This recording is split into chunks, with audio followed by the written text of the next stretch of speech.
प्यारे बच्चों, सत श्री अकाल। बच्चों, ये वीडियो सैशन 2021 ते 22 ਦੇ 10ਵੀਂ ਜਮਾਤ ਦੇ ਨਵੇਂ ਸਿਲੇਬਸ ਅਨੁਸਾਰ ਬਣਾਈ ਗਈ ਹੈ। ਅੱਜ ਅਸੀਂ ਇਸ ਵੀਡੀਓ ਦੇ ਵਿੱਚ ਵੰਨਗੀ ਭਾਗ 10 10ਵੀਂ ਜਮਾਤ ਦੀ ਕਹਾਣੀ ਕੁਲਫੀ, ਜਿਹੜੀ ਕਿ ਸੁਜਾਨ ਸਿੰਘ ਵੱਲੋਂ ਲਿਖੀ ਗਈ ਹੈ, ਉਸ ਦੇ ਪ੍ਰਸ਼ਨ ਉੱਤਰ ਕਰਾਂਗੇ। ਪਿਛਲੀ ਵੀਡੀਓ ਵਿੱਚ ਆਪਾਂ ਇਸ ਕਹਾਣੀ ਨੂੰ ਵਿਸਥਾਰ ਵਿੱਚ ਪੜ੍ਹਿਆ ਸੀ। ਇਸ ਦਾ ਪ੍ਰਸ਼ਨ ਦੇਖੋ, ਕੁਲਫੀ ਕਹਾਣੀ ਦਾ ਸੰਖੇਪ ਸਾਰ ਲਿਖੋ। ਇਸ ਦਾ ਉੱਤਰ ਆਵੇਗਾ, ਜੂਨ ਦੀ ਦੁਪਹਿਰੇ ਕਹਾਣੀਕਾਰ ਸੁੱਤਾ ਪਿਆ ਸੀ ਕਿ ਬਾਹਰੋਂ ਪਹਿਲਾਂ ਕੁਲਫੀ ਵਾਲੇ ਦੀ ਤੇ ਫਿਰ ਮੁਰਮੁਰਾ ਵੇਚਣ ਵਾਲੇ ਦੀ ਆਵਾਜ਼ ਆਈ। ਉਸ ਦਾ ਛੋਟਾ ਕਾਕਾ ਉਸ ਨੂੰ ਜਗਾ ਕੇ ਟਕਾ ਮੰਗਣ ਲੱਗਾ, ਪਰ ਮਹੀਨੇ ਦੀ 26 ਤਰੀਕ ਹੋਣ ਕਰਕੇ ਕਹਾਣੀਕਾਰ ਦੀ ਜੇਬ ਖਾਲੀ ਸੀ। ਕਹਾਣੀਕਾਰ ਨੇ ਸ਼ਾਮੀ ਬਾਜ਼ਾਰੋਂ ਕੁਲਫੀ ਖਾਣ ਦਾ ਇਕਰਾਰ ਮਤਲਬ ਵਾਅਦਾ ਕਰਕੇ ਕਾਕੇ ਤੋਂ ਪਿੱਛਾ ਛੁਡਾਇਆ ਤੇ ਆਪ ਘਰੋਂ ਨਿਕਲ ਗਿਆ। ਸ਼ਾਮ ਨੂੰ ਜਦੋਂ ਉਹ ਘਰ ਪਰਤਿਆ ਮਤਲਬ ਵਾਪਸ ਆਇਆ।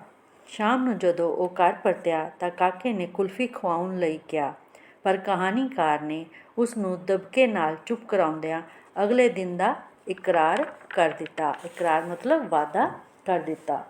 ਅਗਲੇ ਦਿਨ ਉਸ ਨੇ ਇੱਕ ਸਾਥੀ ਕੋਲੋਂ 3 ਰੁਪਏ ਉਧਾਰ ਲਏ, ਪਰ ਉਹ ਘਰ ਦੀਆਂ ਲੋੜਾਂ ਖਾਤਰ ਉਸ ਦੀ ਪਤਨੀ ਨੇ ਲੈ ਲਏ।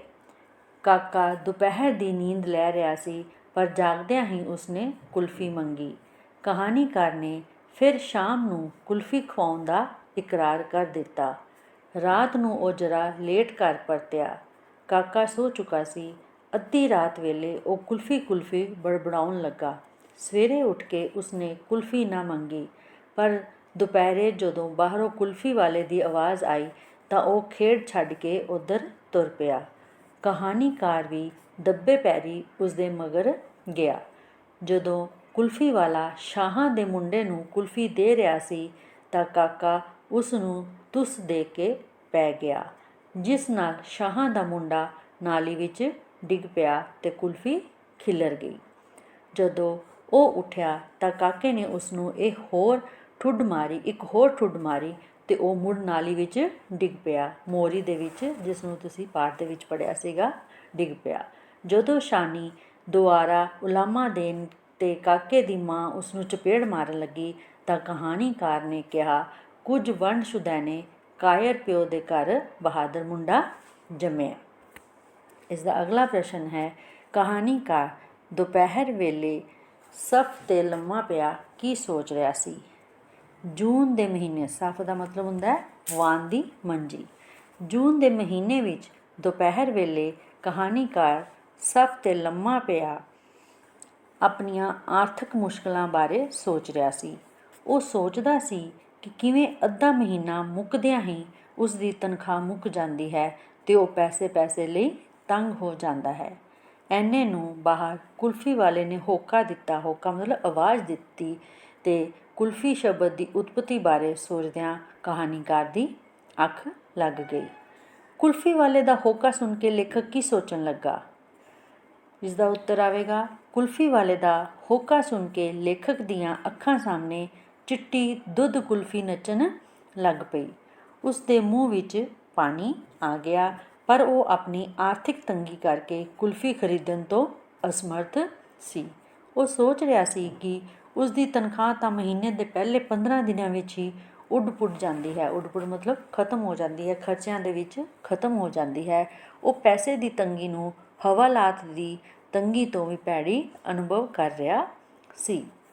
ਸੁੱਤੇ ਪਏ ਕਹਾਣੀਕਾਰ ਨੂੰ ਜਗਾ ਕੇ ਕਾਕੇ ਨੇ ਕੀ ਕਿਹਾ ਤੇ ਕਹਾਣੀਕਾਰ ਨੇ ਉਸ ਨੂੰ ਕੀ ਜਵਾਬ ਦਿੱਤਾ? ਜਦੋਂ ਕਾਕਾ ਸੁੱਤਾ ਹੋਇਆ ਸੀ, ਸੁੱਤੇ ਪਏ ਕਹਾਣੀਕਾਰ ਨੂੰ ਜਗਾ ਕੇ, ਯਾਨੀ ਕਿ ਜਿਹੜਾ ਕਹਾਣੀਕਾਰ ਸੀ ਉਹਨੂੰ ਸੁੱਤੇ ਨੂੰ ਜਗਾ ਕੇ ਕਾਕੇ ਨੇ ਉਸ ਨੂੰ ਕੀ ਕਿਹਾ ਤੇ ਅੱਗੋਂ ਕਹਾਣੀਕਾਰ ਨੇ ਉਸ ਨੂੰ ਕੀ ਜਵਾਬ ਦਿੱਤਾ? ਇਸ ਦਾ ਉੱਤਰ ਆਵੇਗਾ, ਦੁਪਹਿਰੇ ਲੰਮਾ ਪਏ ਕਹਾਣੀਕਾਰ ਦੀ ਨੀਂਦ ਪੂਰੀ ਨਹੀਂ ਸੀ ਹੋਈ ਕਿ ਉਸ ਨੂੰ ਉਸ ਦੇ ਛੋਟੇ ਕਾਕੇ ਨੇ ਹਲੂਣ ਯਾਨੀ ਕਿ ਝੰਜੋੜ ਕੇ ਜਗਾਇਆ ਤੇ ਖਰਚਣ ਲਈ ਇੱਕ ਟਕਾ ਮੰਗਿਆ, ਪਰ ਮਹੀਨੇ ਦੀ 26 ਤਰੀਕ ਹੋਣ ਕਰਕੇ ਕਹਾਣੀਕਾਰ ਦੀ ਜੇਬ ਵਿੱਚ ਇੱਕ ਪੈਸਾ ਵੀ ਨਹੀਂ ਸੀ। ਇਸੇ ਸਮੇਂ ਹੀ ਕਹਾਣੀਕਾਰ ਨੂੰ ਬਾਹਰੋਂ ਮੁਰਮੁਰੇ ਵਾਲੇ ਦਾ ਹੋਕਾ ਸੁਣਾਈ ਦਿੱਤਾ। ਤੇ ਕਾਕਾ ਟਕਾ ਲੈਣ ਲਈ ਜਿੱਦ ਕਰਨ ਲੱਗਾ। ਕਹਾਣੀਕਾਰ ਨੇ ਕਾਕੇ ਨੂੰ ਕਿਹਾ ਕਿ ਟਕਾ ਭੈੜਾ ਹੁੰਦਾ ਹੈ, ਪਰ ਕਾਕਾ ਇਸ ਗੱਲ ਨਾਲ ਸਹਿਮਤ ਨਾ ਹੋਇਆ। ਫਿਰ ਜਦੋਂ ਕਹਾਣੀਕਾਰ ਨੇ ਕਿਹਾ ਕਿ ਮੁਰਮੁਰਾ ਭੈੜਾ ਹੁੰਦਾ ਹੈ ਤਾਂ ਕਾਕਾ ਕਹਿਣ ਲੱਗਾ ਕਿ ਨਹੀਂ, ਮੁਰਮੁਰਾ ਤਾਂ ਮਿੱਠਾ ਹੁੰਦਾ ਹੈ। ਕਹਾਣੀਕਾਰ ਨੇ ਕਾਕੇ ਨੂੰ ਜਿੱਦ ਨਾ ਛੱਡਦਾ ਦੇਖ ਕੇ ਕਿਹਾ, ਮੁਰਮੁਰਾ ਗੰਦਾ ਹੁੰਦਾ ਹੈ, ਅਸੀਂ ਸ਼ਾਮੀ ਬਾਜ਼ਾਰੋਂ ਕੁਲਫੀ ਖਾਵਾਂਗੇ। ਅਗਲਾ ਪ੍ਰਸ਼ਨ ਦੇਖੋ, ਤੁਸੀਂ ਟਕਾ ਦੇ ਦਿਓ, ਮੈਨੂੰ ਨਹੀਂ ਲੱਗਦੀ ਖੰਘ। ਖੰਘ ਮਤਲਬ ਖਾਂਸੀ। ਕਾਕੇ ਦੇ ਇਹਨਾਂ ਸ਼ਬਦਾਂ ਤੋਂ ਕੀ ਭਾਵ ਹੈ, ਯਾਨੀ ਕਿ ਇਹ ਜਿਹੜੇ ਉਹਦੇ ਸ਼ਬਦ ਬੋਲੇ ਗਏ ਸਨ ਬੱਚੇ ਵੱਲੋਂ, ਉਹਦਾ ਕੀ ਅਰਥ ਹੈ। ਕਾਕੇ ਦਾ ਭਾਵ ਸੀ ਕਿ ਉਹ ਜਾਣਦਾ ਹੈ ਕਿ ਉਸਦਾ ਪਿਤਾ ਵੱਖਰੇ ਵੱਖਰੇ ਬਹਾਨੇ ਬਣਾ ਕੇ ਉਸਨੂੰ ਟਕਾ ਨਹੀਂ ਦੇਣਾ ਚਾਹੁੰਦਾ। ਇਸ ਕਰਕੇ ਜਦੋਂ ਲੇਖਕ ਉਸਨੂੰ ਮੁਰਮੁਰਾ ਖਾਣ ਨਾਲ ਖੰਘ ਲੱਗਦੀ ਹੋਣ ਦਾ ਡਰ ਦਿੰਦਾ ਹੈ ਤਾਂ ਕਾਕਾ ਇੱਕਦਮ ਉਸ ਦੀ ਗੱਲ ਰੱਦ ਕਰਦਾ ਹੋਇਆ ਕਹਿੰਦਾ ਹੈ ਕਿ ਉਸ ਨੂੰ ਪਤਾ ਹੈ ਕਿ ਉਸ ਨੂੰ ਮੁਰਮੁਰਾ ਖਾ ਕੇ ਖੰਘ ਨਹੀਂ ਲੱਗਣੀ, ਇਸ ਕਰਕੇ ਉਹ ਉਸ ਨੂੰ ਟਕਾ ਦੇਵੇ। ਲੇਖਕ ਆਪਣੇ ਪਿਤਾ ਦੇ ਸਮੇਂ ਦੀ ਤੁਲਨਾ ਆਪਣੇ ਸਮੇਂ ਨਾਲ ਕਿਉਂ ਕਰਦਾ ਹੈ। ਇਸ ਵਿੱਚ ਲੇਖਕ ਲਿਖਦਾ ਹੈ ਕਿ ਆਪਣੇ ਪਿਤਾ ਦੇ ਸਮੇਂ ਦੀ ਤੁਲਨਾ ਆਪਣੇ ਸਮੇਂ ਨਾਲ ਇਹ ਸਪਸ਼ਟ ਕਰਨ ਲਈ ਕਰਦਾ ਹੈ ਕਿ ਪਹਿਲੇ ਸੰਸਾਰ ਜੱਗ ਤੋਂ ਮਗਰੋਂ ਕਿਸ ਤਰ੍ਹਾਂ ਤੇਜ਼ੀ ਨਾਲ ਮਹਿੰਗਾਈ ਵਧੀ ਸੀ। ਪੜ੍ਹੇ ਲਿਖੇ ਲੋਕਾਂ ਦੀ ਤਨਖਾਹ ਜਾਂ ਆਮਦਨ ਜੰਗ ਤੋਂ ਪਹਿਲਾਂ ਦੇ ਘੱਟ ਪੜ੍ਹੇ ਜਾਂ ਅਨਪੜ੍ਹ ਲੋਕਾਂ ਨਾਲੋਂ ਘੱਟ ਸੀ। ਇਸ ਤਰ੍ਹਾਂ ਲੋਕਾਂ ਦਾ ਗੁਜ਼ਾਰਾ ਬਹੁਤ ਔਖਾ ਹੋ ਗਿਆ ਸੀ। ਇਸ ਦਾ ਕਾਰਨ ਉਹ ਇਹ ਸਮਝਦਾ ਹੈ ਕਿ ਦੇਸ਼ ਦੀ ਆਰਥਿਕਤਾ ਉੱਤੇ ਧਨ ਕੁਬੇਰਾਂ ਦਾ ਕਬਜ਼ਾ ਹੋ ਚੁੱਕਾ ਹੈ। ਕਹਾਣੀਕਾਰ ਕੜਕਦੀ ਧੁੱਪ ਦੇ ਵਿੱਚ, ਯਾਨੀ ਕਿ ਜਿਹੜਾ ਕਹਾਣੀਕਾਰ ਹੈ ਉਹ ਕੜਕਦੀ ਧੁੱਪ ਵਿੱਚ ਬਾਹਰ ਕਿਉਂ ਨਿਕਲ ਗਿਆ ਤੇ ਬਾਹਰ ਜਾ ਕੇ ਕੀ ਸੋਚਦਾ ਰਿਹਾ। ਕਹਾਣੀਕਾਰ ਦਾ ਬੱਚਾ ਕਾਕਾ ਉਸ ਕੋਲੋਂ ਮੁਰਮੁਰੇ ਆਦਿ ਲੈਣ ਲਈ ਕੀ ਕਰ ਰਿਹਾ ਸੀ, ਟਕਾ ਮੰਗ ਰਿਹਾ ਸੀ, ਪੈਸੇ ਮੰਗ ਰਿਹਾ ਸੀ, ਪਰ ਕਹਾਣੀਕਾਰ ਕੋਲ ਪੈਸੇ ਨਹੀਂ ਸਨ। ਉਸ ਨੇ ਕਾਕੇ ਨੂੰ ਸ਼ਾਮੀ ਕੁਲਫੀ ਖਾਣ ਦਾ ਲਾਰਾ ਲਾ ਕੇ ਟਕਾ ਮੰਗਣ ਦੀ ਜਿੱਦ ਕਰਨੋਂ ਹਟਾਇਆ, ਪਰ ਕਹਾਣੀਕਾਰ ਕਿਸੇ ਛਾਬੜੀ ਵਾਲੇ ਦੇ ਆਉਣ 'ਤੇ ਬੱਚੇ ਦੇ ਫਿਰ ਪੈਸੇ ਮੰਗਣ ਦੀ ਜਿੱਦ ਤੋਂ ਡਰਦਾ ਕੜਕਦੀ ਧੁੱਪ ਵਿੱਚ ਘਰੋਂ ਬਾਹਰ ਚਲਾ ਗਿਆ ਤੇ ਆਪਣਾ ਸਮਾਂ ਨਾਸ਼ ਕਰਦਾ ਰਿਹਾ। ਬਾਹਰ ਜਾ ਕੇ ਕਹਾਣੀਕਾਰ ਸੋਚਣ ਲੱਗਾ ਕਿ ਉਹ ਤਨਖਾਹ ਦੇ ਵਾਧੇ ਲਈ ਆਪਣੇ ਮਾਲਕ ਨਾਲ ਟੱਕਰ ਲੈਣ ਜੋਗਾ ਨਹੀਂ, ਕਿਉਂਕਿ ਇਸ ਤਰ੍ਹਾਂ ਕਰਨ ਨਾਲ ਉਸਦੀ ਕੀ ਹੋ ਸਕਦੀ ਹੈ, ਨੌਕਰੀ ਵੀ ਜਾ ਸਕਦੀ ਹੈ, ਉਸਨੂੰ ਨੌਕਰੀ ਤੋਂ ਜਵਾਬ ਵੀ ਮਿਲ ਸਕਦਾ ਹੈ ਅਤੇ ਉਸ ਨਾਲ ਫਿਰ ਕੀ ਹੋ ਜਾਵੇਗਾ, ਉਹ ਬੇਰੁਜ਼ਗਾਰ ਹੋ ਜਾਵੇਗਾ। ਇਸ ਕਰਕੇ ਉਹ ਆਪਣੇ ਮਾਲਕ ਦੇ ਨਾਲ ਵੀ ਟੱਕਰ ਨਹੀਂ ਸੀ ਲੈਣਾ ਚਾਹੁੰਦਾ। ਲੇਖਕ ਮਾਲਕ ਤੋਂ ਤਨਖਾਹ ਵਧਾਉਣ ਦੀ ਮੰਗ ਤੋਂ ਕਿਉਂ ਸੰਕੋਚ ਕਰ ਰਿਹਾ ਸੀ। ਇਸ ਦਾ ਉੱਤਰ ਆਵੇਗਾ, ਲੇਖਕ ਦੇ ਮਨ ਵਿੱਚ ਆਉਂਦਾ ਸੀ ਕਿ ਉਹ ਆਪਣੇ ਕਾਰੋਬਾਰ ਦੇ ਮਾਲਕ ਨੂੰ ਕਹੇ ਕਿ ਇੰਨੀ ਤਨਖਾਹ ਨਾਲ ਉਸਦਾ ਗੁਜ਼ਾਰਾ ਨਹੀਂ ਹੁੰਦਾ। ਯਾਨੀ ਕਾਰੋਬਾਰ ਦੇ ਮਾਲਕ, ਯਾਨੀ ਕਿ ਜਿੱਥੇ ਉਹ ਕੰਮ ਕਰ ਰਿਹਾ ਸੀ ਉਸ ਦੇ ਮਾਲਕ ਨੂੰ ਉਹ ਕਹੇ ਕਿ ਇੰਨੀ ਥੋੜ੍ਹੀ ਜਿਹੀ ਤਨਖਾਹ ਦੇ ਵਿੱਚ ਉਸਦਾ ਘਰ ਦਾ ਗੁਜ਼ਾਰਾ ਨਹੀਂ ਹੋ ਰਿਹਾ। ਪਰ ਉਸ ਨੂੰ ਇਹ ਵੀ ਪਤਾ ਸੀ ਕਿ ਮੁਨਾਫੇਖੋਰ ਮਾਲਕ ਨੂੰ ਉਸ ਦੀ ਨਹੀਂ ਸੁਣਨੀ, ਨਾਲ ਹੀ ਉਸ ਦੇ ਕਿਸੇ ਸਾਥੀ ਦੇ ਇਸ ਮੰਗ ਲਈ ਉਸਦਾ ਸਾਥ ਨਹੀਂ ਦੇਣਾ। ਮੰਗ ਕੀਤਿਆਂ ਕਈ ਵਾਰੀ ਮਾਲਕ ਵੱਲੋਂ ਨੌਕਰੀ ਤੋਂ ਜਵਾਬ ਵੀ ਹੋ ਜਾਂਦਾ ਸੀ। ਇਸ ਕਰਕੇ ਬੇਰੁਜ਼ਗਾਰੀ ਦੇ ਭਿਆਨਕ ਭਵਿੱਖ ਤੋਂ ਡਰਦਾ ਉਹ ਮਾਲਕ ਤੋਂ ਤਨਖਾਹ ਵਧਾਉਣ ਦੀ ਮੰਗ ਕਰਨ ਤੋਂ ਸੰਕੋਚ ਕਰ ਰਿਹਾ ਸੀ। ਸ਼ਾਹਾਂ ਦੇ ਮੁੰਡੇ ਤੋਂ ਕੁਲਫੀ ਖੋਹਣ 'ਤੇ ਕਾਕੇ ਦੇ ਮਾਪਿਆਂ ਦੀ ਕੀ ਪ੍ਰਕਿਰਿਆ ਸੀ। ਜਦੋਂ ਸ਼ਾਹਣੀ ਲੇਖਕ ਦੇ ਘਰ ਉਸਦੇ ਕਾਕੇ ਦੁਆਰਾ ਉਹਨਾਂ ਦੇ ਮੁੰਡੇ ਤੋਂ ਕੁਲਫੀ ਖੋਹਣ ਲਈ ਠੁੱਡ ਮਾਰਨ ਦਾ ਉਲਾਮਾ ਦੇਣ ਆਈ ਤੇ ਲੇਖਕ ਦੀ ਪਤਨੀ ਨੇ ਕਾਕੇ ਨੂੰ ਮਾਰਨ ਲਈ ਚਪੇੜ ਚੁੱਕੀ ਤਾਂ ਕਹਾਣੀਕਾਰ ਨੇ ਉਸਨੂੰ ਕਿਹਾ ਕਿ ਉਹ ਕਾਕੇ ਨੂੰ ਨਾ ਮਾਰੇ, ਸਗੋਂ ਕਿਉਂਕਿ ਕੁਝ ਵੰਡੇ, ਕਿਉਂਕਿ ਉਹ ਕਾਕੇ ਨੇ ਇਸ ਤਰ੍ਹਾਂ ਕਰਕੇ ਉਹ ਸਿੱਧ ਕਰ ਦਿੱਤਾ ਹੈ ਕਿ ਭਵਿੱਖ ਵਿੱਚ, ਯਾਨੀ ਕਿ ਨੈਕਸਟ ਫਿਊਚਰ ਦੇ ਵਿੱਚ ਗਰੀਬ ਅਮੀਰਾਂ ਤੋਂ ਆਪਣੇ ਹੱਕ ਖੋਹ ਕੇ ਲੈ ਲੈਣਗੇ, ਜਦ ਕਿ ਉਹ ਲੇਖਕ ਆਪਣੇ ਮਾਲਕ ਤੋਂ ਆਪਣੇ ਹੱਕ ਮੰਗਣ ਦਾ ਕਦੀ ਹੌਸਲਾ ਨਹੀਂ ਸੀ ਕਰ ਸਕਿਆ। ਇਸ ਕਰਕੇ ਉਹ ਤਾਂ ਕਾਇਰ ਪਿਓ ਦੇ ਘਰ ਜੰਮਿਆ ਬਹਾਦਰ ਪੁੱਤਰ ਹੈ। ਕਾਕਾ ਸੁਪਨੇ ਵਿੱਚ ਕਿਉਂ ਬੁੜਬੁੜਾ ਰਿਹਾ ਸੀ?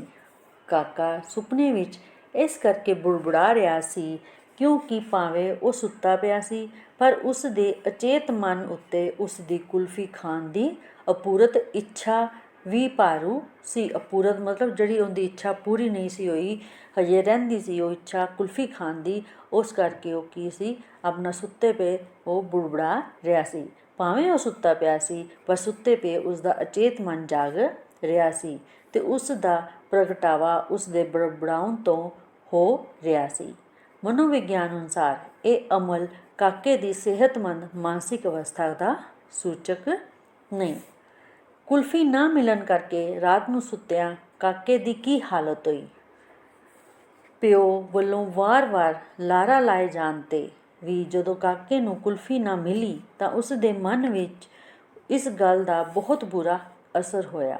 ਇਹ ਮਾਨਸਿਕ ਤੌਰ 'ਤੇ ਰੋਗੀ ਹੋਇਆ ਰਾਤ ਨੂੰ ਸੁੱਤਾ ਪਿਆ ਵੀ ਕੁਲਫੀ ਬੜਬੜਾਉਣ ਲੱਗਾ। ਸਵੇਰੇ ਜਾਗ ਕੇ ਉਹ ਇੰਨਾ ਨਿਰਾਸ਼ ਹੋ ਚੁੱਕਾ ਸੀ ਕਿ ਉਸਨੇ ਅਗਲੇ ਦਿਨ ਸਵੇਰੇ ਉੱਠਣ ਮਗਰੋਂ ਕੁਲਫੀ ਦੀ ਮੰਗ ਵੀ ਨਾ ਕੀਤੀ। ਲੇਖਕ ਕੁਲਫੀ ਕਹਾਣੀ ਵਿੱਚ ਕੀ ਸੰਦੇਸ਼ ਦੇਣਾ ਚਾਹੁੰਦਾ ਹੈ?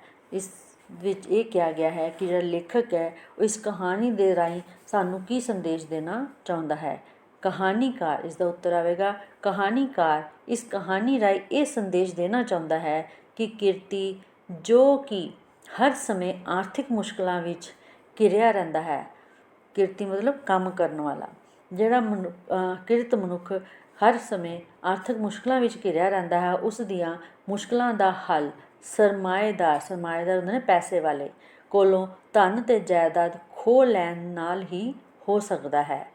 ਜਿਸ ਤਰ੍ਹਾਂ ਕਹਾਣੀਕਾਰ ਦਾ ਪੁੱਤਰ ਸ਼ਾਹਾਂ ਦੇ ਬੁੱਲੀ ਮੁੰਡੇ ਨੂੰ ਧੱਕਾ ਮਾਰ ਕੇ ਉਸ ਪਾਸੋਂ ਕੁਲਫੀ ਖੋਹਣ ਦਾ ਯਤਨ ਕਰਦਾ ਹੈ, ਕਹਾਣੀਕਾਰ ਮਾਸੂਮ ਬੱਚੇ ਵਿੱਚ ਸਵੈਮਾਨ ਅਤੇ ਵਿਦਰੋਹ ਦੀ ਭਾਵਨਾ ਦਿਖਾ ਕੇ ਭਵਿੱਖ ਵਿੱਚ ਜਾਗ ਰਹੇ ਲੋਕ ਯੁੱਧ ਦਾ ਦ੍ਰਿਸ਼ ਸਾਕਾਰ ਕਰਦਾ ਹੈ।